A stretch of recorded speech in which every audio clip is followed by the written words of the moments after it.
Hey folks, welcome to Roll of Law. Today I want to share a story about an encounter I designed that I think is really clever and it worked really well, and I'll probably never use it again because I think it worked too well. And in fact, this video is kind of a way to guarantee that by spoiling the encounter.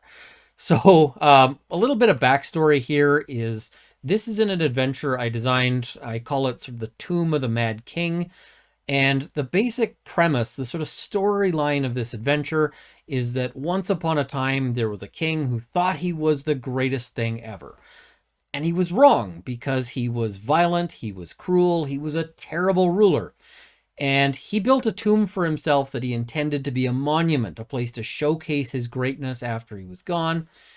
But he was overthrown in a sort of bloody and violent revolution, and him and all of his sort of the people around him were killed, and they still buried him in this tomb. But they went through and they defaced things, and because they didn't have anything else to use the tomb for, but they also didn't want it to be sort of a place of honor or respect.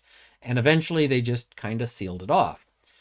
So the party finds this place, and being adventurers, they're there looking for treasure, right? Because that's kind of a thing adventurers usually do. There's all sorts of ways you can hook this in various ways, but the adventure starts out with them finding the opening to this tomb and going in, and they find a room with a statue, and that statue's had its face broken off. Now, I tried my best to sort of duplicate this in Midjourney, so this is kind of what I'm thinking as sort of a look here.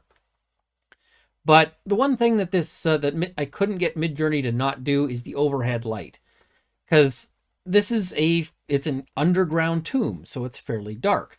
But as the party walks in, a light illuminates above the statue to sort of let them see the statue, and then moves down to let them see a plaque to indicate, this. Now, this plaque originally said how great the ruler was and so forth, but it's also been defaced.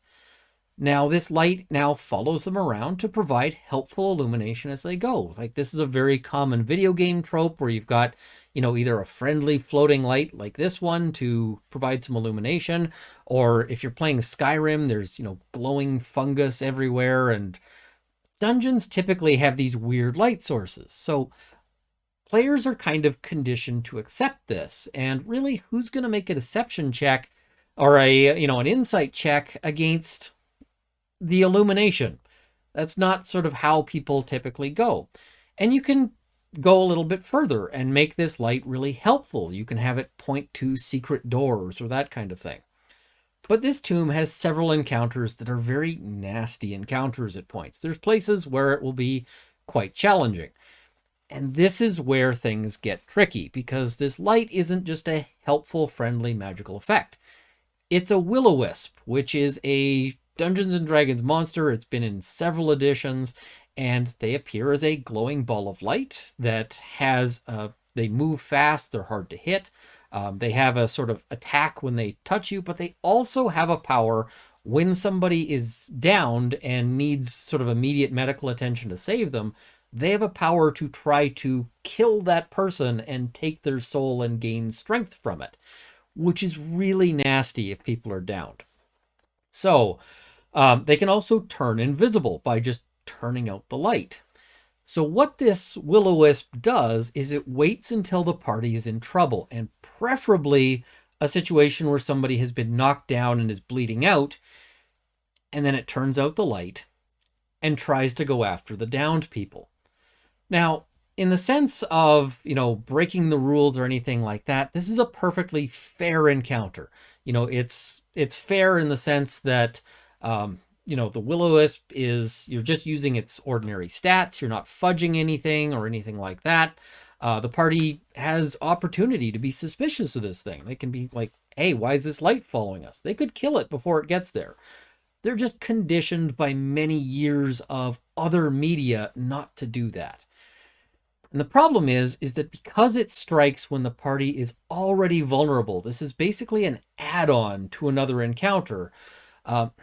It just works too well. It's something where the party, when I used this, the reactions from players were basically like, yeah, that made a whole lot of sense. We really kind of appreciate the cleverness of it. It's really, we should have known better, but it still feels bad. It's still not, it can still be kind of anti-fun, even if everybody sort of is on board with it being a proper encounter in that sense.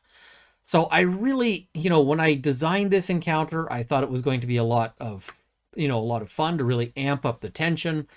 When I actually used it, I didn't really like the effect. So I wanted to share this with you guys as an example, just a story of sort of getting it wrong, because I think that the main problem with this encounter in terms of what it does and how it functions in the game is that it's a kick you when you're down encounter.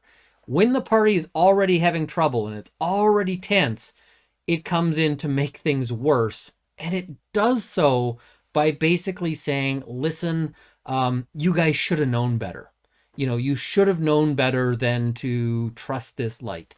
And so not only has the encounter gotten worse, but people are feeling bad about what they've sort of the decisions they've made. It's kind of it's your fault that John is dead.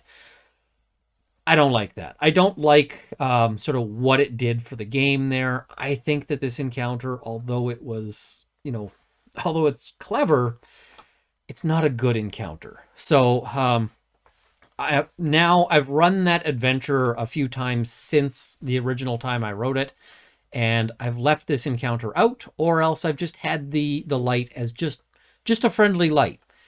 And both of those, I think, worked better.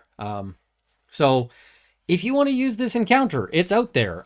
Your players may already know if they watch this video about it, but I don't recommend it. And I share this just to say, like, all of us who are running games and playing games and so forth, we're doing our best, right? We are trying our best, and sometimes you get an idea and you think this is the greatest idea ever.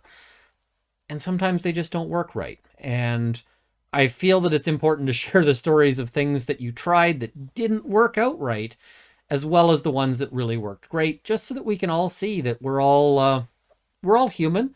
We all do our best. A lot of the time, it's really easy to watch, D&D content out there and think that everybody is like this perfect person. Well, we all screw up, and we all sort of get over it.